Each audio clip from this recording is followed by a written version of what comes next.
Good. Hi all on playchess.com and streaming to YouTube. Okay, on this very hot day in the UK at the moment, London is very hot, but let's carry on from last week, looking at the classic match in 1972 in game 5. So we looked at the first 4 games. In game 5, Boris Spassky was playing white against Fischer. I hope, by the way, the board's okay, everything. So, yes, we're going to look at game 5. I'll play chess. Ooh, bit of a mute there. Okay. So, in game 5, let's see what happened. We'll flip the board, actually, from Fischer's perspective. And let's see. So, we have the move d4 from Spassky. Of course, he has played e4 in the past. There was the classic King's Gambit game in one of their previous encounters before the 1972 match, which Spassky won. But yeah, for this match, he was using d4 quite a bit. So we see knight f6 from Fischer, c4, and now e6, an invitation for the Nimzo Indian defense. Okay, and instead of knight f3, which is Queen's Indian territory, which as a Nimzo Indian player would need to know, we see actually knight c3, allowing the classic pin. So the Nimzo Indian defense, the brainchild of Aaron Nimzovich. So will white be allowing doubled pawns? Quite a lot of Nimzovich, my system, is revolving around the idea of restraining the opponent, making sure your position is secure, that the opponent hasn't got too much counterplay.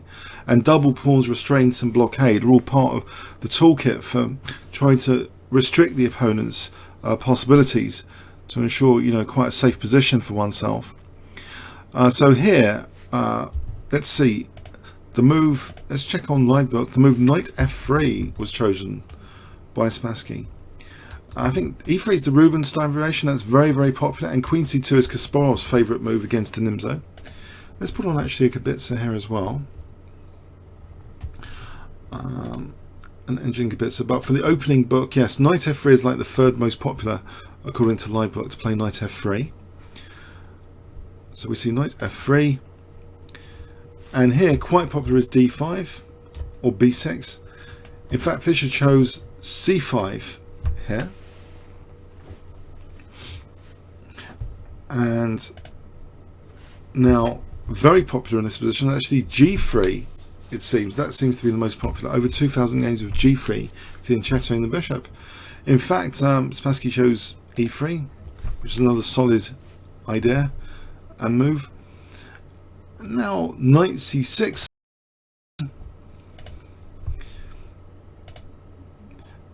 and here, okay, after knight c6, a bit more pressure on d4 without actually routinely castling. White played bishop d3, and Fischer voluntarily gives up his dark square bishop. He took on c3 here, doubling white's pawns, and it's quite a committal decision to do this. As part of the Nimzo Indian, what are you getting in return? Well, of course, the double pawns, but there needs to be a restraint on these double pawns. Usually the c5 is like the kind of blockade for both pawns, and also at the same time trying to sort of maybe sometimes restrict this bishop, and maybe sometimes trying to control e4, and often c4 is a target as well. There's often maneuvers in Nimzo Indian around the c4 pawn. But first things first here, we see the move d6, trying to keep that blockade, and black welcomes the position being closed down in terms of a locked pawn structure. That would favour the knights rather than bishops if the position didn't get blown wide open for white's bishop pair here. White plays what seems to be a very normal natural move here, e4, to open up this bishop immediately. So no problems with it. And there might be an annoying pin later on the knight. Fischer plays e5, trying to get the position to be closed up. d5, Now here actually, although I mentioned c4 is often the target, this is actually not in live book in this particular position. Knight a5 is not in live book. Engine valuation is not that bad on it, but it seems perhaps there's other priorities in the position here, and knight e7 maybe more addresses them. And white's usual move now is to try and look at this f5 square, and instead of castling routinely, knight h4, this is the most popular move. One immediate idea is if now knight g6, for example, well, white might have the option of knight f5 at some point, or just taking here, but knight f5 is an interesting possibility as well.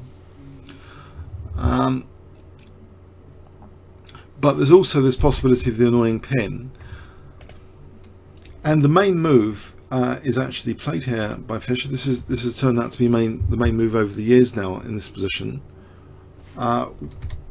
which is to play h6, so depriving white of the g5 square. And white tries to open up the position now with f4. This seems to be quite a natural idea to try and blast open the centre for the bishop pair. Okay, and this gets really, really interesting. This move at the time I think was more novel than now. I guess most of you have seen this game before, but it's a really classic move here that's played by Fischer. It kind of violates a certain principle that you might have come across about pawns capturing. You want them to usually capture towards the centre. I don't know, has anyone not seen this game? You want to guess the next move that was played by black? So black to play, what would you play in this position? Would you routinely castle? By the way, if you want to play chess, can you hide the score sheet if you go to the training tab on Play Chess, just so we can play these guess the move quizzes? So black to play here, does black routinely castle? Or is there something stronger? Or does black want to take on f4, perhaps? What would you play here? Any ideas? Give you about 20 seconds because we're streaming, if in case anyone's wondering on YouTube later about the 5 seconds or 20 seconds. This is part of the stream on Tuesday nights, the King's Crusher radio show. So 20-second delays here. So black to play in this position. Is there something else? Is it not e takes f4? Is it not castling? Is there some other possibility that you might consider?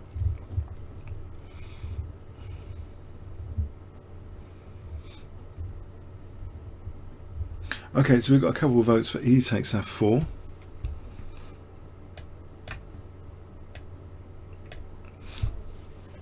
And on Play Chess, any votes here for any move?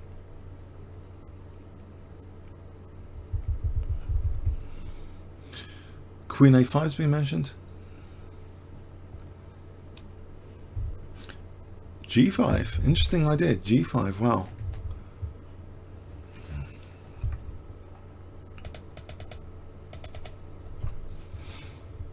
In fact, I think this is one of the occasions where the engine doesn't actually list Fischer's move here. Maybe it's a little bit, it goes against engine heuristics, which maybe in a lot of modern engines even, there's this idea of evaluating a position where the number of central pawns could be an indicator of positional advantage, which might be why the engine's not picking up on Fischer's move here.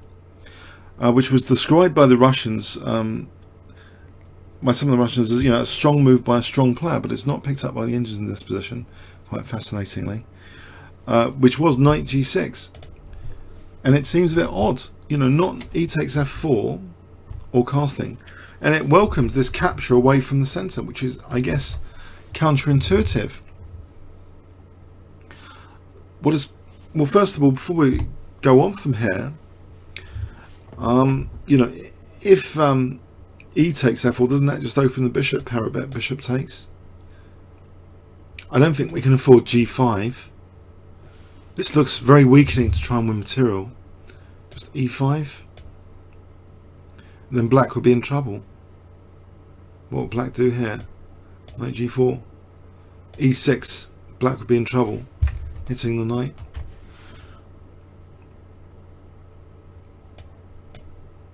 Just take. That'll be end of black after queen h5. So no, g5 is actually, it seems the move for g5, which if black did want to follow up, is e5 here. If here, this is bad for black. e6 again, it's dangerous. Or queen, even there might even be stronger here. Queen check, queen e4, and white comes up on top. So no, e takes f4, especially when material intent is not nice. So after bishop takes f4, say we have this position without g5, then this looks this looks better for black. The bishop has been opened up, and this is not the kind of position you really want in the Nimzo engine, with pressure down the f file and the bishops having a blast. And certainly a move like g5 is bound to backfire. When you see moves like g5, they're bound to backfire in some tactical cunning way. You can just assume that. So e takes f4, although tempting, and it's actually the engine top choice here, not with the g5 continuation. It wasn't played by Fischer, and is not actually the main move in the live book either. Fischer's move became the main move in the live book, knight g6. So like this is a continuation of Fritz here, where this just doesn't look good. This looks awful. On this, white will just be a little bit better, significantly better maybe. So yes, and if castles, this is the other possibility maybe you might consider. F takes again, and white's having a great time, the f5 square on the semi-open file, and we've opened up the bishop, and in fact rook takes f6 might even be on the cards. Too dangerous. And some of you mentioned some wacky moves here. Instead of knight g6, g5, was that mentioned? I don't think that does anything. Actually, if that was, bishop takes g5 protects h4, that doesn't work. So yeah, knight g6 here, an amazing move, knight g6. And you might think, well, okay, the pawns are coming away from the centre. What about knight f5? Actually, on knight f5, I think black could just castle here. And if ever f takes, this looks okay. This nice knight on e5 looks okay for black, this position. And he can even take maybe this. And it's pretty safe, actually, I think. This is safe enough for black, this position, because the f6 knight is shielded from an exchange sack. This seems okay for black.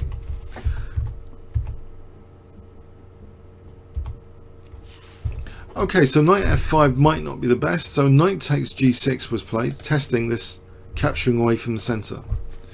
And it looks a bit crazy at first sight.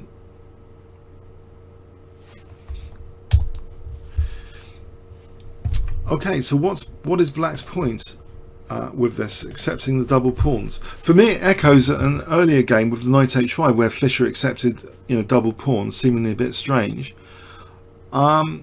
And it's obviously part of the toolkit to have a temporary structural concession for some other advantages that it could ignite. Now, if white routinely castled here, this might actually be okay.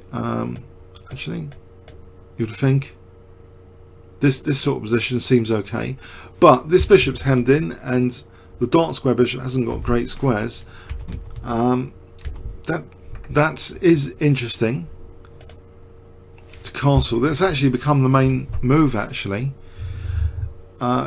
Spectacularly, I don't know how many of you are aware of this, but actually there's 43 games in live book with castling. It actually did become the main move, and only one, which is this game, I expect, with f takes e5. So is there actually something fundamentally wrong with f takes e5, Spassky's choice here? Is Is this now considered an opening mistake to play f takes e5? Why would it be kind of an opening mistake? If we look at some sample games in modern play, both sides castling, often f5 is played in this position. This is a well trodden continuation where maybe white's trying to squish black on the king side now potentially, or just holding a bind here. And you know, even if he has to sacrifice maybe a pawn here, this looks like a promising position in some respects. So that's another way of playing the position now, instead of f takes e5. So what is the actual problem here with f takes e5? Let's have a quick look. Well, let's try and evaluate it. D takes e5. So we're kind of out of book now. It gives white what seems to be a passed pawn, but it is easily blockadable on d6. It does mark out for black clearly the f4 square, and that can be further reinforced with g5. Is that such a big deal? And what about this kind of weakening of c5? White can threaten the pawn, that would have to be protected. Doesn't white get some pressure on the b file, or is that harmless? Is that a nothing factor here? What is the main factor? Well, Spassky tests this. He does actually just attack this c5 pawn, provoke b6, and now both sides take time to castle. And now it looks as though this pawn could be a backward pawn on the b file. Isn't that significant? a4 fixing it down. Fischer tries to avoid any structural issue. Here he plays a5, accepting the backward pawn, fixing down these two. Okay, what's the problem? Rook b1,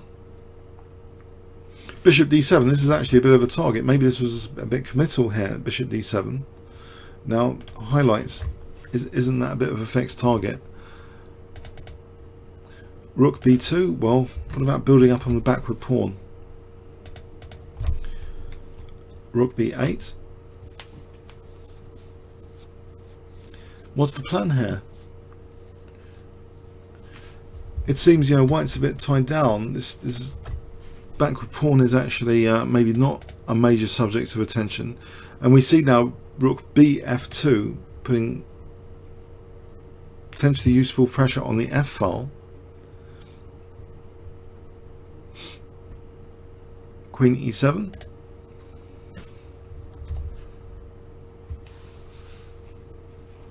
The queen keeps an eye on the h4 square. Maybe in some variations, knight g4 and queen h4 are going to be useful.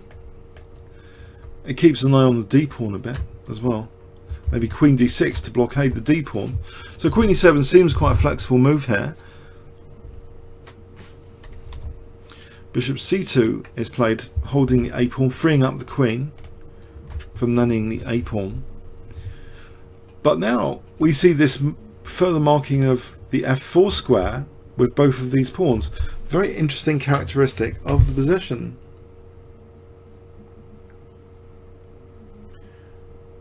Very interesting. It seems black has kind of locked out both bishops here. This bishop doesn't seem to have great scope. This bishop is locked out of the game by both of its pawns at the moment. Is it going to return to a more useful diagonal? Maybe this diagonal later would seem logical because of the light square weaknesses. It seems a distant cry at the moment on c2. It's just protecting a4. So white seems to be without too much of a plan here. He plays bishop d2.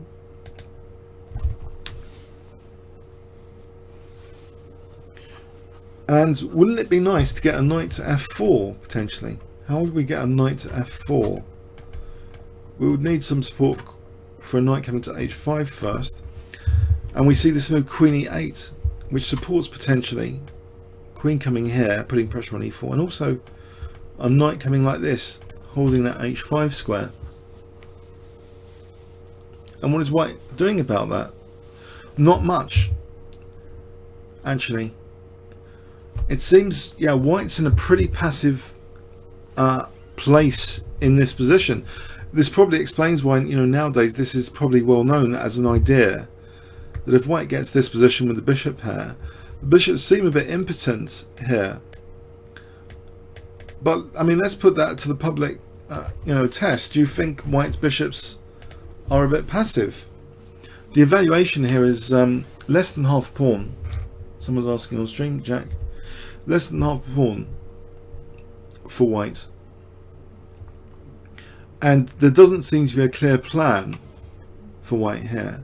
Whilst for black, there's a plan to assert the knight on f4. So black has the plan, you know, queen g6, which echoes of a previous game. The queen was nicely parked on g6 in the previous game. And, you know, black's g-file is pretty shielded. And black's just simply going to play knight h5 to f4. Has anyone got any suggestions for white here? Or do you agree it looks passive? I mean, if I give you a few seconds to evaluate this, because Spassky's move here doesn't inspire too much confidence. But what can white do actually here? Can white try and break open the position for his bishops? He actually played bishop e1. This pass pawn is easily blockaded. It's not really a pass pawn, is it? It's not really going anywhere. If we try and say blast open the position, let's do this as an experiment. I think black can just take this. And then what? It's not too convincing. This? It's not needed, you don't have to take on h6, queen g6. And it will backfire, h3. Black's doing fine. So yeah, nothing too violent exists, it seems, which is that convincing. So we see the move bishop e1.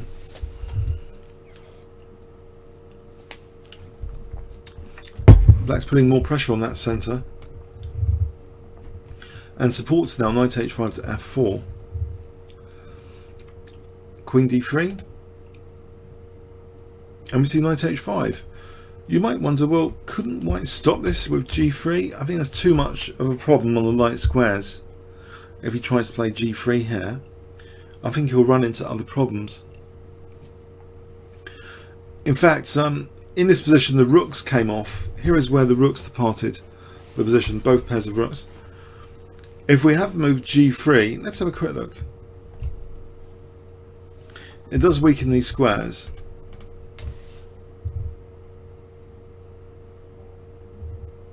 I think black can just go back here actually, and then bishop h3, and then we've got more effective knight g4 coming up. For example, like this, bishop h3, driving the rooks away, and then knight g4. This starts to look very nice for black. In fact, f1 is now a problem. If we leave the f1 square, black can start building up and doubling rooks, and that would start to spell the end of the game, this coordination on f1. So it could all start with g3. Big problems could result if g3 is played here. So Spassky elects instead, it seems, to get the rooks off here without playing g3. So one pair of rooks comes off. The next pair comes off.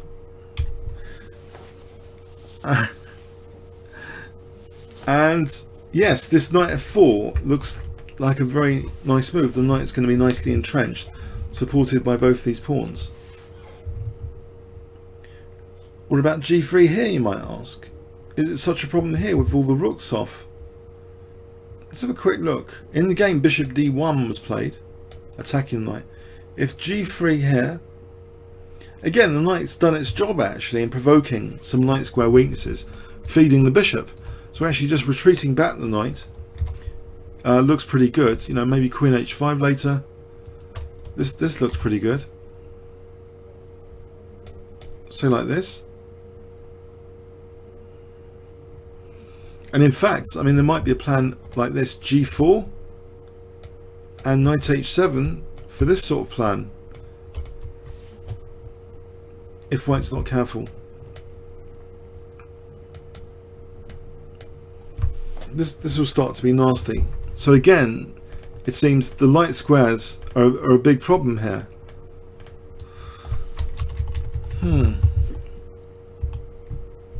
So after the exchange of both pairs of the rooks, we see bishop d1. Forget this g3, bishop d1, knight f4, just seeing if the knight can be tolerated in f4.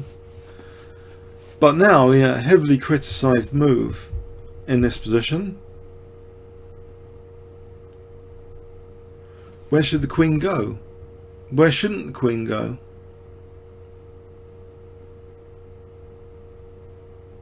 A disaster move was played here in retrospect. It seems from an engine perspective, queen b1 and white should be okay. This move, queen b1. And what Spassky has achieved with this position, he's still got the bishop pair. He's holding a4, he's holding e4. And it's up to how does black actually make progress. No g3 weakness has been created, so these pawns are intact. So there's no light square weaknesses to exploit. So maybe, you know, technically this position does seem as though should white necessarily lose it here. I don't know what you guys think about queen b1. Do you think black should black lose this position? Sorry, pardon me.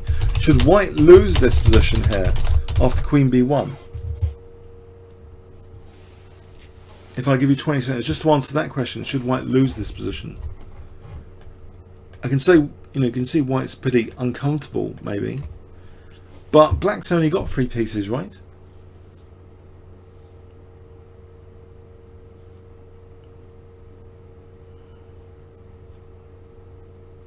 How does black actually make progress here?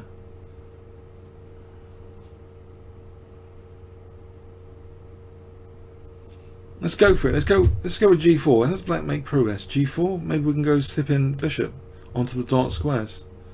It's not so bad, is it?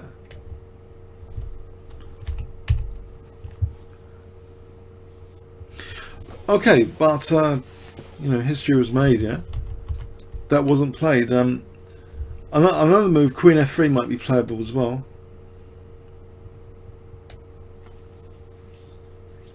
But it so happens, yeah, Spassky played this move, and I hope you're all hiding the score sheet, or maybe you don't know about this game. Spassky played on move 27 the move queen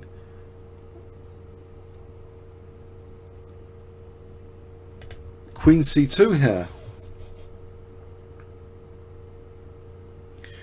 And black to play this move queen c2. A disaster move, but why? Especially those that haven't seen the game. Why? So black to play here. What would you play? Why is it a disaster move?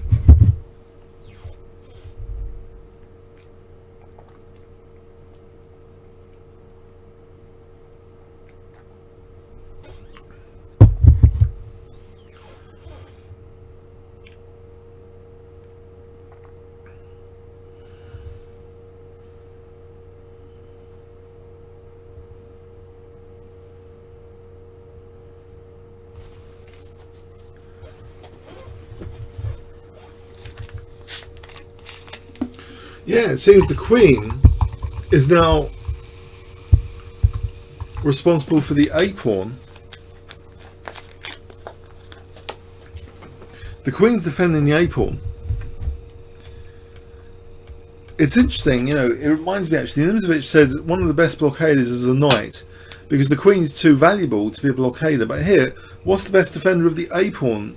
Maybe it's the bishop, it's not the queen. Maybe the queen's too valuable to be the defender. Maybe the queen's easily bribed or chased away. In Nimzovich's terms, he uses a lot of weird terms like bribery. Actually, he gets carried away. But anyway, maybe the queen's not the best defender in principle of the a pawn. Forget the tactical. You know, when you try and defend something or blockade something, you know, maybe you have to try and use your lesser, you know, valuable pieces, because the more valuable pieces can be open to bribery. They're too precious. They're your precious jewels. And it seems here black, you know, has a very crushing tactic. It just immediately appears a tactic which takes black immediately into +7 territory.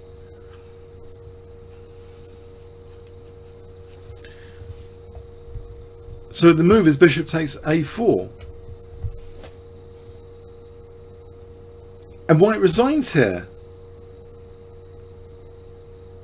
If he moves his queen, if he doesn't take, he's going to lose 2 pawns, right? Or even worse. Even worse. Maybe even stronger than taking. Here is queen takes here.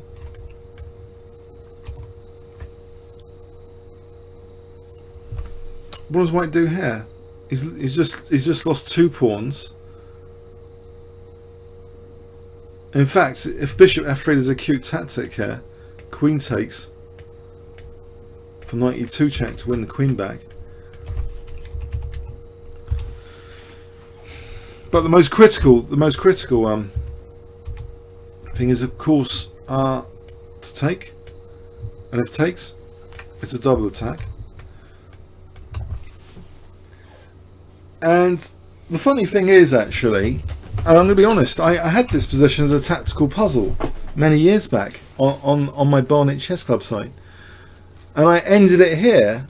But actually there's another continuation here. It's not just a double attack, there's a double defense. When there's a double attack, look out for the double defenses. How can white double defend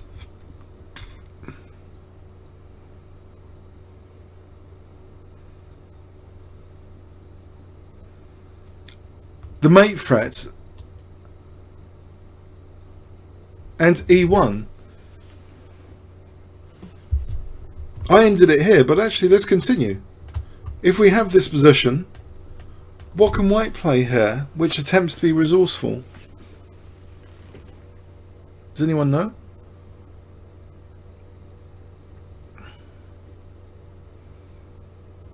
If you try to be resourcefully defending this position,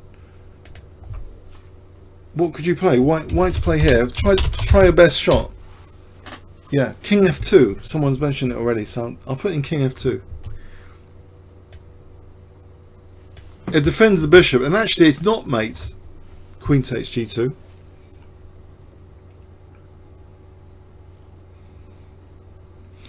And in fact, okay, let's have a look at queen takes g2. This position is not +7 anymore. This particular position, but you know, black is better. But it starts to get a bit murky, actually. So what's the idea on king f2? Well, maybe it's not this one. There's a stronger move. Instead of queen takes g2, there's a stronger move here, which is still a forced mate. Can you see? Black to play here. There's a forced mate here on this attempt, king f2. Can you see? If I give you 20 seconds, black to play here.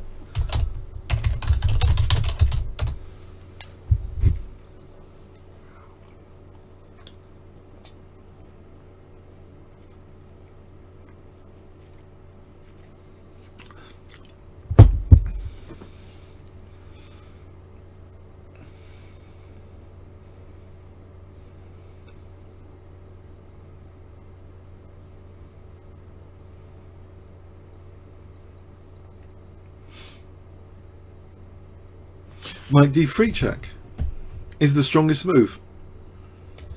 We're actually in a forced mate in 4. If king g1 here, then actually queen takes e1 is checkmate. If king g3, the quickest checkmate is not taking here, actually it's still quick, but the quickest is actually check here, and knight c1. That's a naughty knight c1 checkmate. It's covering all the squares. Knight c1 is checkmate there. That's the quickest way to the checkmate. Yeah, it's pretty bad, isn't it? So king g3, we've got queen h4, queen f4, knight c1. King f1 or king g1, we've got queen takes e1. So that's mating. Yes. So what can we say about this game? It seems one mistake and it was all over. A very, very important World Championship game decided on a tactical blunder. So no wonder there's all this advice about how to improve rapidly if you're under 2000 to improve your tactics when you've got a World Chess Championship match decided on tactics.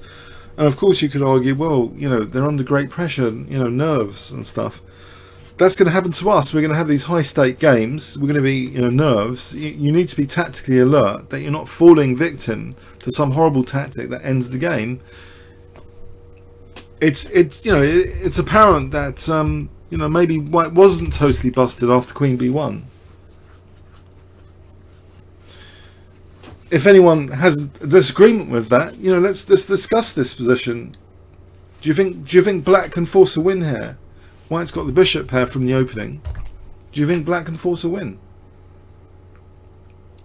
Engine evaluation here on 3 different candidate moves. It's all 0. It's all 0 here, actually. I'm not sure. Has White committed any crimes? That's something you might hear a strong player say. What crimes have been committed by White? He's got the double pawns, but he's got the return compensation. He's got the bishop pair. He hasn't weakened his king side. He hasn't pushed one of these pawns. He hasn't created lethal light square weaknesses. There is a knight on f4 for sure, but is it by itself going to win the game here?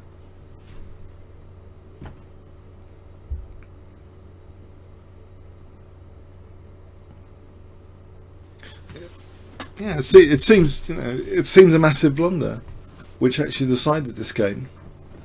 If this is the case, I mean, but it seems actually, to be fair, it's a difficult position. If Queen B1 isn't played, it's maybe a little bit trickier if Queen F3. Might be subject to tempo gain usefully. H5. Let's have a quick look at this.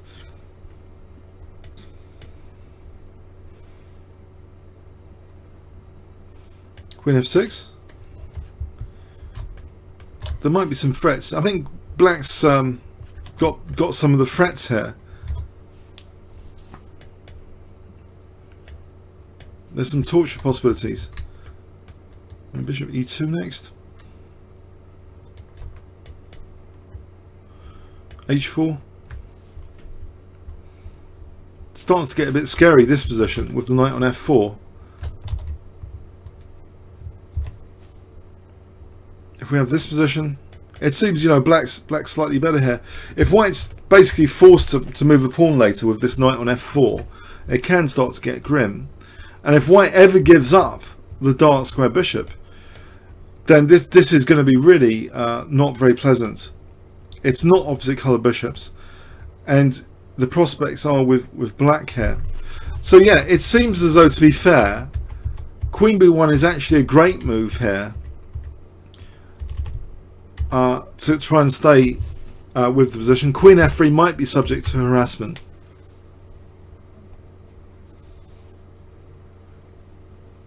Actually, the engine suggests this is slightly better for Black, this position, because Black can try and harass the queen. It's interesting, that, isn't it? So yeah, White has to be careful. So Black's opening essentially was a triumph to get this very aggressive knight to F4, but it shouldn't have delivered maybe the knockout punch as it did. Queen F3, you know, there's a lot of work to do if Black's gonna try and win this game. I'll say try and win this game. But yeah, the knockout punch, you know, Queen C2. You know, the tactic is exploiting a loose piece, and this knight on F4 is the big troublemaker for White. And it's funny that there's no check on E8. The king's actually on F8 guarding E8 here. Does anyone want a quick review of this game? Because we can go on to another game next week. I was only meaning to cover this game. Should we just quickly review it then? It was a triumph for the Nimzo engine. But as I say, you know, F takes E5 doesn't seem to be in live book now. It seems to have completely dropped out of usage. So we have a classic Nimzo engine. Knight F3, the third most popular move. And, you know, this has been a beaten path.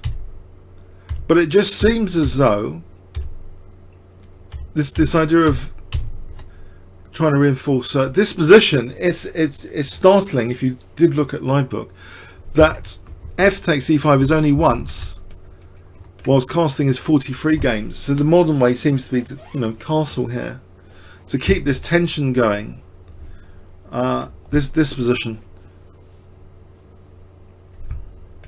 this pawn tension going a bit longer. With might, you know, potentially even, you know, playing a move like rook b1 doesn't necessarily have to play even f5. There's a few games with rook b1 here, like this. You get a different climate going. With f5 there's an interesting possibility instead, because actually, you know, f takes e5 wasn't actually delivering a passed pawn. The pawn was never that threatening. So white instead is looking to, you know, bit more squishy with the bishops, and the bishop trying to, you know, put some bind on the light squares instead. It's a different plan. You know, maybe the rooks are coordinating. Things seem to be coordinating, and there's no liability on a4. It seems, you know, a lot of things actually do go wrong after committing the structure, as what happened in this game. But that's I guess that's why it's not a beaten path. So f takes e5. It seems Fischer's showing that, you know, black can establish a knight on f4, and this is unpleasant positionally for white. Pardon me. Let's go back to the game. Pardon me. This is unpleasant for white, this game continuation. White just didn't seem to have too many prospects, but it led to this knockout tactical blow after the knight, very, very soon after the knight established itself on f4. Which, by the way, you know, a knight on f4 or a knight on f5 is Kasparov's favourite place for a knight. But this was a very, very fast knockout blow indeed after bishop takes a4.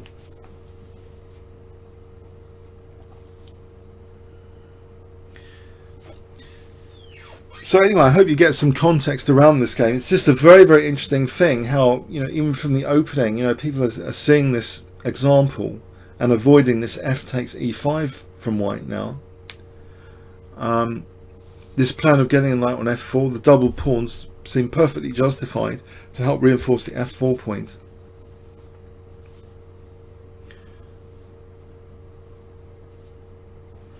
Sorry, some questions here. Knight takes h3 where? Stances?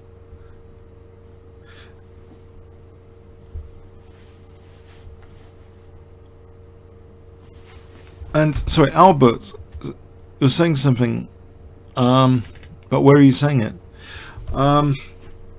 Yeah, queen b1, and you know, it's keeping an eye actually on b6 as well potentially. No, but you know, the important thing is everything's protected at the moment. Okay, all right. I hope you got something out of that for this game. This is game 5. So Fischer was starting to come back into the match after this blunder quite significantly. So his opening gambit in the match seems to have been paying off. He's Spassky, whether intended or not, Spassky's quite disturbed now at the start of the match. You know, people say that he played better as the match progressed, but yeah, Fischer's got back well and truly into this match after game 5.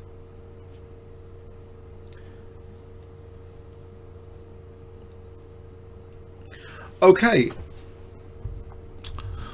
thanks very much. See you next week, everyone. Comments or questions on YouTube? Cheers.